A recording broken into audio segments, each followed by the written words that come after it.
guys, welcome back to the Self-Made Spotlight Trainer Series, where we highlight the powerhouse trainers here and them running their businesses outside a self-made training facility. Today we have an OG good friend of mine, Derek. Derek and I go way back. I met Derek in the middle of 2014 when I came back from Abu Dhabi. He was a trainer at Gold's Gym, which ended up turning to EOS, just down the street from where we are today.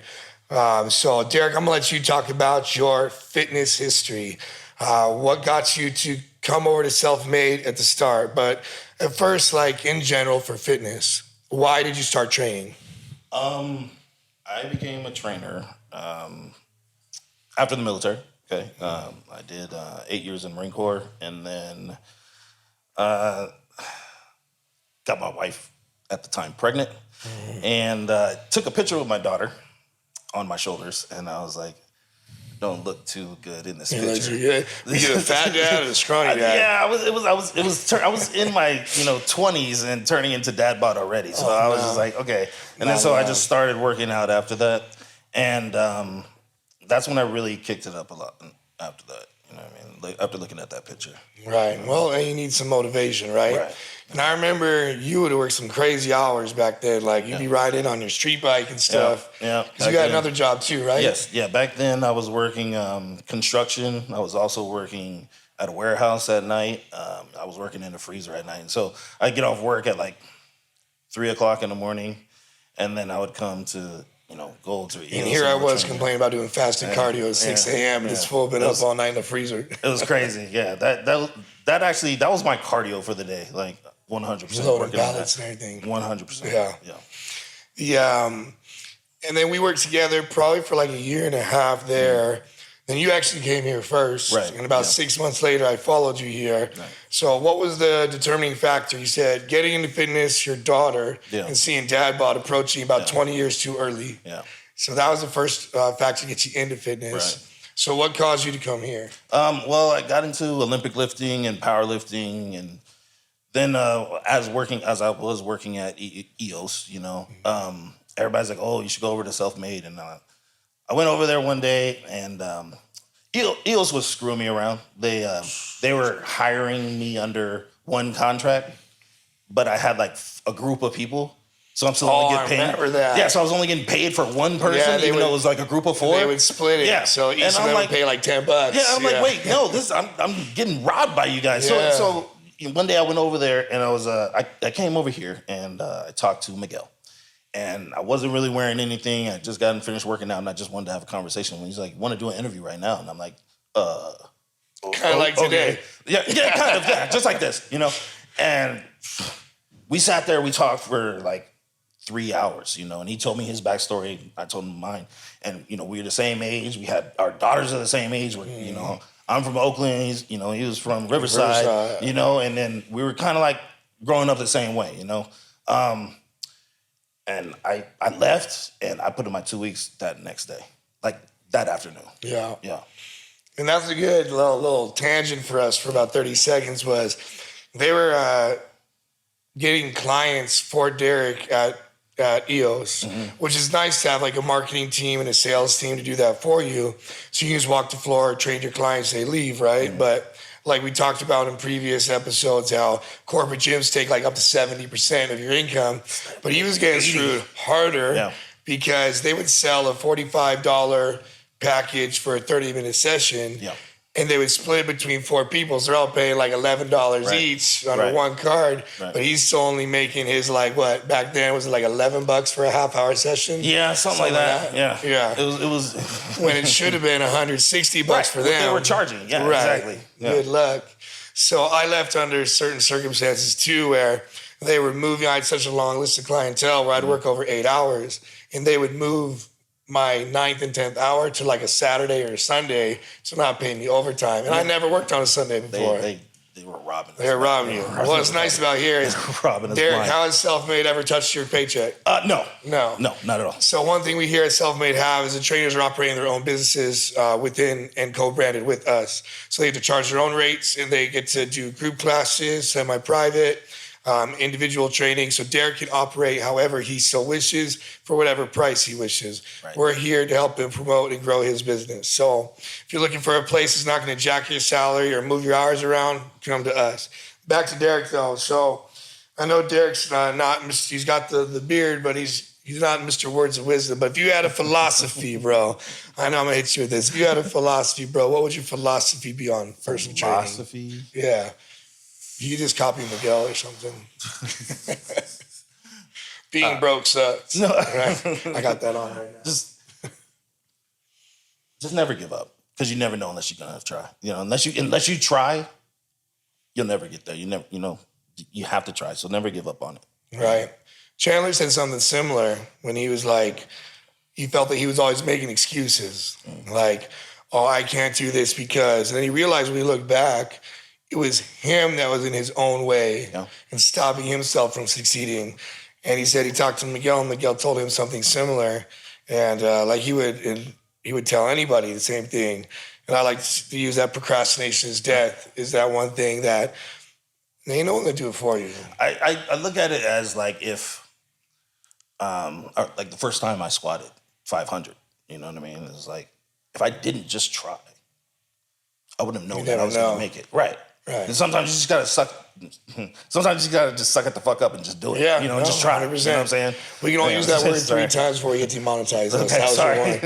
Don't fucking do it again. Just saying. Yeah. Hey, I was a Marine. You know, okay? I'm not trying to snap in here. I'm already sweating. What do you expect? It's getting a little hot. Right. I'm leaking, you know? I mean, that might be this weight that I'm carrying around right now. Yeah, a little bit. The dad bod came back. That bod's been chilling for a little bit after the injury, you know, so that's all right. So with your current clientele now, you started off, and I've seen it with your clients over the years. Like I said, I've known you for 10 years. Mm-hmm. The Olympic lifting, and you'll have grannies Olympic lifting. You'll have kids Olympic lifting. Stuff that no one else would ever have them do. Right. And it's amazing to see, what was the name of that little old lady that you had deadlifting all that way? Gail. May she rest in peace. Yeah. But I remember that she was badass too. Gail was my powerlifting athlete, and she loved her favorite thing to do was deadlift. That's it. I swear to God. If we worked out 4 days, at least 3 days a week. She was like, "Can we just deadlift?" And you know, she cussing at me. She's like, "I don't want to do that," you know. And I remember Gail, she's an old school nurse, and she's like, "Look, we're gonna do this," and I'm like, "Gail, we can't do that every day." And she's like, "Well, I want to." Like, all right, you know, train yourself then. You know, but she was happy, and she loved being around the facility. You know, she loved the people here, and everybody. You know, she was motivating as hell. You know what I mean? Encouraged everybody. Right. You know, because Gail was, you know, in her 70s, and she was still out there deadlifting 1.5 her weight. You know, so it was awesome with her. You know what I mean? So you don't have Gail with us anymore. As far as your market goes now, for your target market, I know you got some competitor guys. I know it's not like your real niche. It's not what you always do. Right. What would you say currently is the type of client that you best serve in the community? My clientele has literally shifted more towards lifestyle. A lot of people losing weight and stuff like that, but it kind of really just depends on them. You know, like I have my couple client, they come and train on their own, and you know, Kevin did the competition. You know, but before that, he did powerlifting. You know what I mean? But now, you know, but that built his poundation though. Yeah, you know what I mean. The powerlifting built his foundation. So it's like we built there, and then we went on to bodybuilding. He may do it again, and it's like some people come to me for that, and that's what they really want to do. But most of the time, it's people just trying to get in better shape as they've gotten older. And that's another thing is like I've gotten a lot more older clients now, whereas before I was getting more clients when they were in their 20s. Do you think that is as you age, because this is something that I've noticed with me too, is like when I was like 25, 26, started training 10 years ago, I remember a lot of the dads and the moms I trained were around the age that my clientele is now. Right. But back then, it was a little harder to get them to listen to me. Sure, yeah. Because I looked like I was their son. Yeah, you for know? sure. Yeah. And I actually have a client that I call Pops. Yeah. Because I was like 2 years older than his son. Yeah. And it took him like 2 to 3 years to listen. And when he finally did, dude lost like 25 pounds. Yeah, it takes forever for them to start listening to you. Right. They're like, oh, I need to lose weight. And it's like, oh, okay, so stay consistent. Yeah, I don't want to do that. I just want to take a magic pill. You know? Right, like, what can you give me? Yeah, exactly. What can I do to, it's been 10 years since I've actually worked out, but I want to lose that in 6 months. Let me figure that out real quick. Are we going to do a plug for Live Pure Peptides right now? If you need that magic pill, we got you. Live Pure Peptides. Segue. All right. So go back to the podcast as to why self-made. Mm-hmm. So every trainer that comes in and does this series, I ask them a couple questions. One thing is, like we already talked about what Miguel has instilled in you. Yeah. But his legacy, we're trying to carry on here. Sure. And you're a big factor of that too. Yeah. Because you've been here, like I said, longer than I have. Sure. Probably like the 2 longest tenured people here. Sure. What is something that's self-made, like burns within you? That's something that you can't get anywhere else. This is my family. I'll never go anywhere else. I don't want to go anywhere else. Right. We ain't gonna let it go nowhere. I just, after everything that we've gone through, even before when I first started, even back in the day, when we were at the facility on Date Street, I was the manager back then. You know what I mean? Like, I was in there first thing in the morning before everybody else, and then I was cleaning up at night because I had those night clients, and I was scrubbing down everything back then. It's just like I've done everything in this facility, and with the growth that I'm having also with it, and I enjoy my clients and everything like that. Right. I love this place. Right. So you talked about your growth that you're having. Mm-hmm. So looking at, I know you got a daughter going to college, right? Yes, I do. Where's she going now? USC. USC. Yes. Sorry, Dr. John, UCLA. His daughter's going to USC. But what is the growth for Derek for 2026? What are you looking forward to? I need to get back to benching and overhead pressing. Ever since I did tear my tricep tendon, I haven't been able buddies. I haven't been able to lift the same.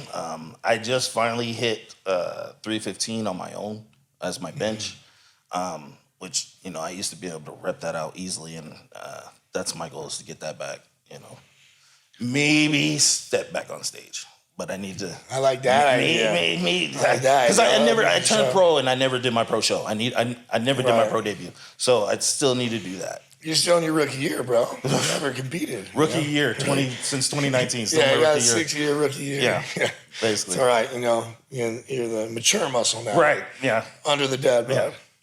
So, what is something that we've talked about your clientele. We've talked about what self-made offers. Yeah. From you at a personal level, besides the family aspect, and you've seen, like I said, you've gone from sweeping the floors, cleaning the toilets, racking the weights, dusting the shelves, onboarding new trainers. You've done everything here. Mm-hmm. What is something that you find here that is different than every other gym in the area that makes it worth the investment with us, as to why any trainer watching or listening to this should come and check our facility out? One, our machines are hardly ever just taken. True. I love that. Yeah. You know what I mean?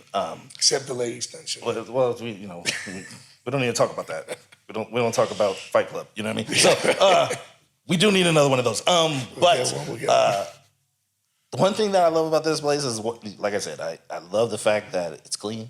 Our machines are most of the time not taken. I love the AC. You know what I mean? Like, because we've been. Sorry, it's not on right now. No. We were in the heat. Right? We were. It was bad before, but we growing now. I mean? It's better. So it's a lot better. So.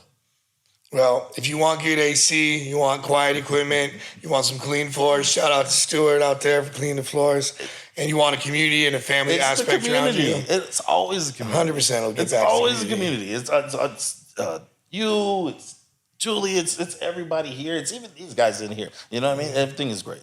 You know what I mean? We support each other. Our community is not the biggest, right? But we support each other 100%. Right. We just had a team dinner the other night. Right. And it was cool. Amazing.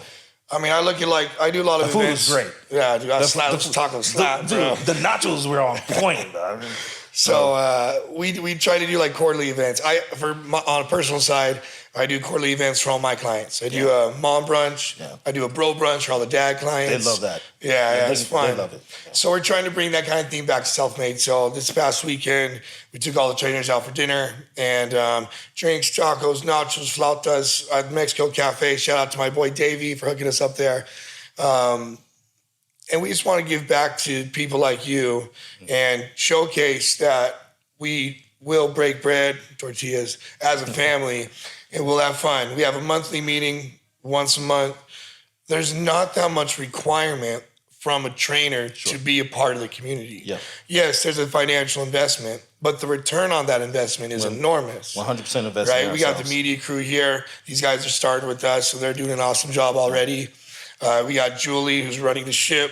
We got Miguel still. I still say Miguel's here. Right. The spirit is still with us. Right. Always. We got Kelly, our CFO. Julie's husband, Colin, financial advisor, gave a business mentorship meeting on investing today. So we have all the tools and resources needed for you to grow your business. It's not just, hey, give me $700. Here's a key. Yeah. Right? We hold the keys to growing your business. We're not just giving you a key to the damn door. That's right. Is there anything you want to say or to any potential clients or trainers before we let you go? Just come train. I'm telling you, the first day, it's going to suck. But you'll come back. What is on your Instagram posts? You always end with something. Like every post, something about a workout or something like that. I always put, don't give up. Always keep trying because you never know. And you have to fail to succeed. You never know what success is. You have to fail in order to succeed. If you don't fail that lift, you'll never be able to succeed past it. True. If you don't ever try, you won't ever get past that. True. You know what I'm saying? And then on that note, Derek, thanks for coming in. Thank you, sir. I appreciate you and everything you've done for the facility. Always, brother. You know, We grow family.